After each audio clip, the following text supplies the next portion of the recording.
يا خير ضيف أتى بالبسر والمدد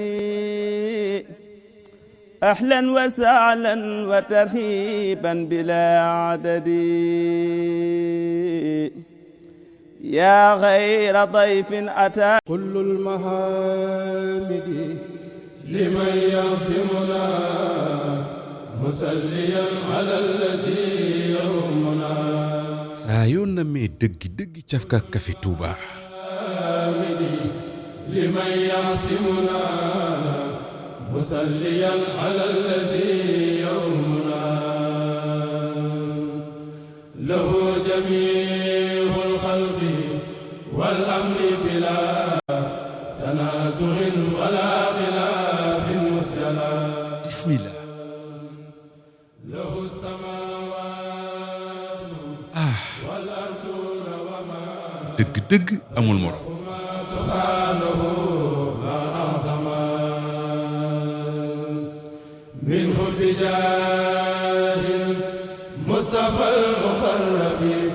أروم خير عمل Café Touba Bagdad café gu kenn raxul ñu tànn ko ba mu set saytu ko bu baax defar ko ci anam yu sell ci barab yu dëppoo ak jamono ngir bàyyi xel wér-gu-yaram askan wi ak alam bi Café Touba Bagdad fépp foo dem fekk ko fa ci biir réew mi ak bitim réew Café Touba Bagdad bii moo wér te wóor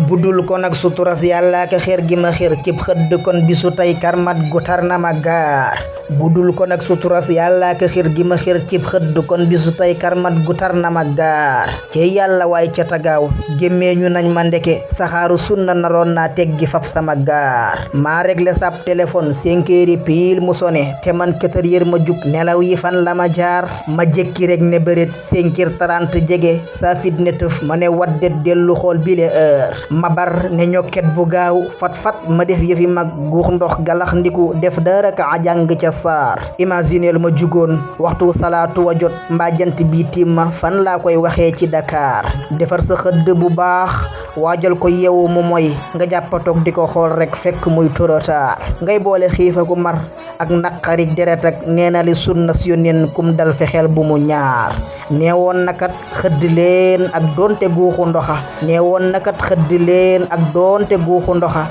yàlla ak malaakaam yi ñooy ñaanal ñi xëdd fi kaar yiw yool njariñ jëf ju baax tuyaaba barke bu rëy fekkoon ne raw na ma nii foo leen jëm ak bile naar koor xëdd man xëdday jagal sama koor billahi wallahi koor san xëdd xaw na bi saar yow yàlla maa ngi la ñaan ak koor gu nangu teddal